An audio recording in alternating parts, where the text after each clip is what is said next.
Hi, with the upcoming release of the Leagues of Votan, squats will finally be making a formal return to the tabletop of Warhammer 40,000, and I thought that meant this was a good time for me to do another review of my classic squat army.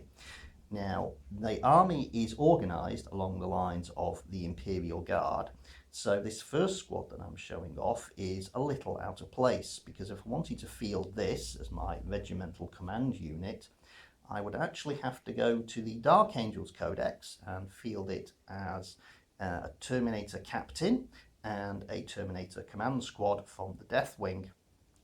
But other than that, everything I'm about to show you here is from the Imperial Guard.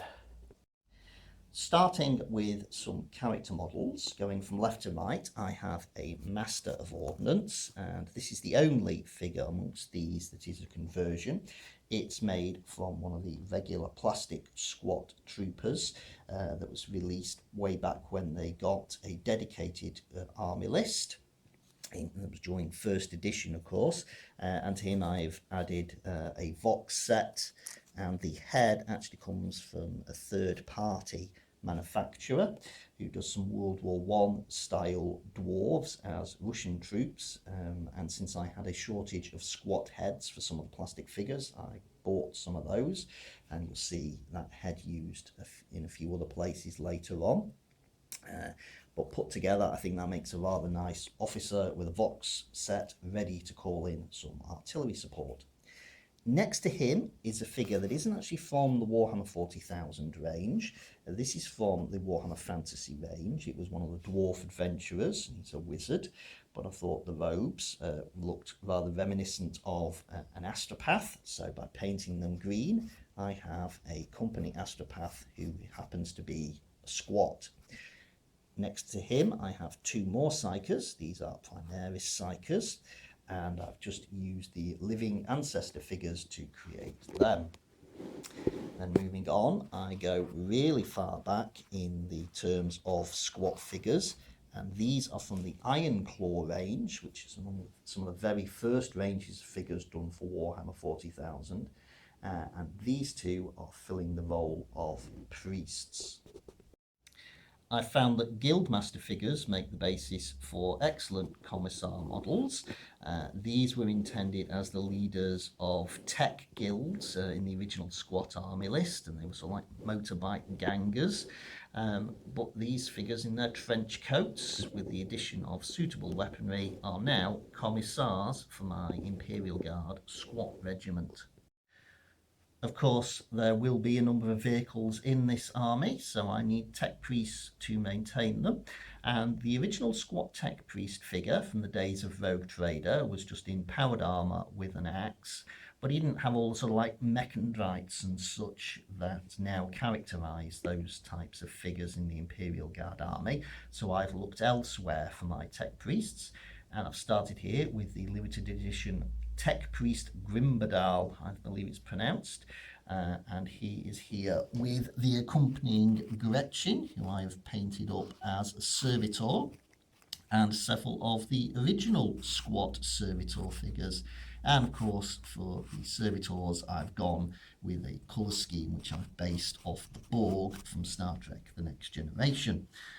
I also have two other tech priests along with their servitor squads, and these figures come from the White Dwarf subscriber model. I think the first one was this particular White Dwarf in space with a Gretchen in a fancy dress costume similar to the traditional grey alien, and I think they fit in as tech priests for the Imperial Guard quite nicely. Moving on to the core units of this army, I have not one but two infantry companies, and each company is led by a command squad made up of old Hearthguard models in carapace armour, and then it has 4 platoons, each consisting of 3 infantry squads and a command squad again, although these are all in regular flak armour. And in each platoon I have made the weapon upgrades common throughout the squads. So, for example, this platoon uses a melter gun for its special weapon, and then the heavy weapon is an autocannon. And the weapon I've used for the autocannon, when it was released, was actually intended to be a grenade launcher. Grenade launchers were originally heavy weapons in the days of Rogue Trader, and they were actually fairly powerful. They didn't rank much below a missile launcher. The missile launcher had slightly more range, could get a better anti-tank round, but a grenade launcher could fire indirectly over a range of about 60 inches, so pretty flexible weapons back then. Nowadays, with grenade launchers being just a special weapon, and I've taken those from current generation plastic Imperial Guard for this army, the old grenade launcher models I think make excellent autocannons instead. So with 2 companies of such troops, I have got a good solid core for my army, rating over 200 models. My 3rd company of infantry is much smaller than the first 2, but it makes up for the lack of numbers in the firepower that is added by the chimeras that are used to transport all of its squads. Once again, I have got a company command squad in carapace armour using the old Hearthguard figures, and this time I have got 3 platoons, each consisting of a command section and 2 infantry squads, which are then all mounted in chimeras. And you will notice that every single chimera has been fitted with side armour plates, and this is a common feature to the tracked vehicles in my army, and that's because I wanted to make them look like the squats, short and fat. My 4th infantry company, once again, is smaller than the 2 regular infantry companies, but it's a heavy weapons company, so this really packs a punch for its size. The command squad, again, I've used Hearthguard in carapace armour for the squad itself. This time, instead of a special weapon and a Vox caster, I've got a heavy weapons team here. You'll notice that for all the heavy weapons in my army, the teams are just mounted on 25mm bases. If I were to field these in an actual game of Warhammer 40,000, I would place 2 models onto a card disc of 60mm so that it would have the right base size. The officer is not a traditional squat figure, though. He is a more modern fantasy dwarf general that I have converted simply by giving him a bolter. Moving on to the actual squads, I've got a full range of heavy weapons here. You can see I've got heavy bolters, which were a classic of the squats. Their ordinary infantry squads in the days of Rogue Trader could be equipped entirely with heavy bolters, giving them a lot of firepower. I've got las cannons, more auto cannons using the old grenade launcher model, missile launchers. These of course come from the old RTB-01 plastic Space Marine box set. Then for mortar squads, I've used the traditional mole mortar, which came in the old Devastators box set. That's a very old set. It had a mole mortar, a tarantula and a Space Marine land speeder in it. And in fact, they were the very first squat models I got were the mole mortar team from that set. And then for some heavier support, I have got 2 batteries of the original metal thud gun. And the gunner stood on the back, I found is a very useful figure for other models. I've used quite a few as vehicle commanders, which you may be able to notice in other parts of this video. Rounding out my infantry are a few specialist support squads. I'm going to start with this squad of scions, stormtroopers as I still refer to them generally. And as with the priests, I've gone very far back to the days of the Iron Claw range to get some figures where their weapons look a bit bulkier, so it can be believable that they pack more of a punch than the standard las gun. Then I have converted a few squads of veterans, and each of these squads is equipped with shotguns that are taken from Space Marine Scouts. And when I converted them, veterans could still have carapace armour, which is why one of the squads is made from Hearthguard figures, whereas the other two are regular squads, just in flak armour. And finally, I have a pair of special weapons squads, which are just equipped with flamers. For if you ever have to root people out of cover, you can just send in those guys. Moving on to vehicle support now, and I'm going to start with this Sentinel squadron. And you'll notice that they aren't as tall and spindly as ordinary Sentinels because, again, as with describing the armour plates I use to make vehicles look fatter, I've reposed these to make them resemble the squats a bit more. And I've taken away the regular hip piece on which the legs were mounted, and I've instead mounted them directly to the back of the body, where I've actually widened it a little bit by using the Vox antennas from the vehicle upgrade sprue, so it gives them a far more chunky appearance.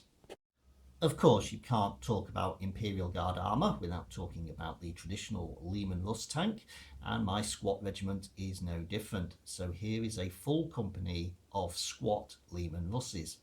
And you'll see that I have got various types of Leman Russ, from the standard battle cannon armed variant through to some demolishers, the Punisher, Eradicators, Exterminator, and for a company command tank, a Vanquisher. Now you may notice that these vehicles don't have the standard profile of a Leman Russ. And that's because these are all converted in the same way as I did a video on squat armour quite some time ago. And instead of using the regular Leman Russ track sections, I have used Chimera track sections and then given them the same side armour plates as all the Chimera hulled vehicles in this army to make all of these tanks suitably short and fat. In addition to tank support, my regiment also has significant artillery assets, and the bulk of the firepower for my artillery comes from this company of basilisks. 3 batteries, each of 3 cannons, and if I pan round, you'll be able to see that at the back of each of them I have detailed the firing platform using a couple of squat figures and some shells taken from Baneblade kits. And in some of these, they aren't actual 40k squats. I have used some Blood Bowl figures. For example, here I have a Blood Bowl referee ready to blow his whistle to signal for the batteries to start firing. And over here, I think this was a dwarf kicker whose pose is suitable for just standing on the side of an artillery shell. I'm not sure how wise that would be, but it looks pretty good on the back of a basilisk. This company is then led by a Salamander command vehicle that again has a couple of squat figures inside it. And the Salamander was no longer available when I made this. I instead converted it using plasticard and a Chimera hull. Of course, it's a Legends unit now, but you shouldn't have any trouble fielding a Salamander command vehicle because you could just call it a Chimera with a flamer. There are then 3 other vehicles, a pair of Manticores and a Hydra for a bit of variation in the sort of artillery support that I can call in. Rounding out this army are a pair of Lords of War. I have a Storm Lord and a Storm Sword super heavy battle tanks, and again I've given these some side armour plates to make them look far wider. These are made from thicker bits of plasticard and are decorated using a lot of the side armour plates used on the actual Baneblade style hull.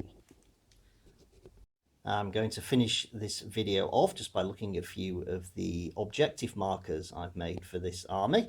A couple of them are quite easy. I've just got some casualty figures which can be laid down anywhere on the battlefield.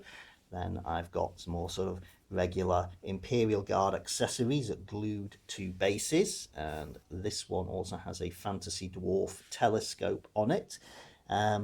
King amongst these objective markers, though, I feel has to be this model here. This is the old inconvenienced dwarf, which I've just mounted on a large 60mm base, and he's obviously learning there are certain things perhaps you shouldn't be doing in the middle of a battle. And with those covered, I can now zoom out for my traditional long shot of the entire army. And I have to be very careful here because I've got to get quite far back just to be able to fit everything in. And there it is in all its glory, my Imperial Guard squat regiment.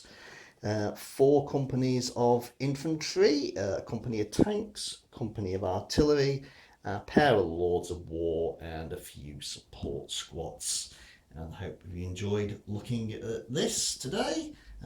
Thanks for watching. Bye.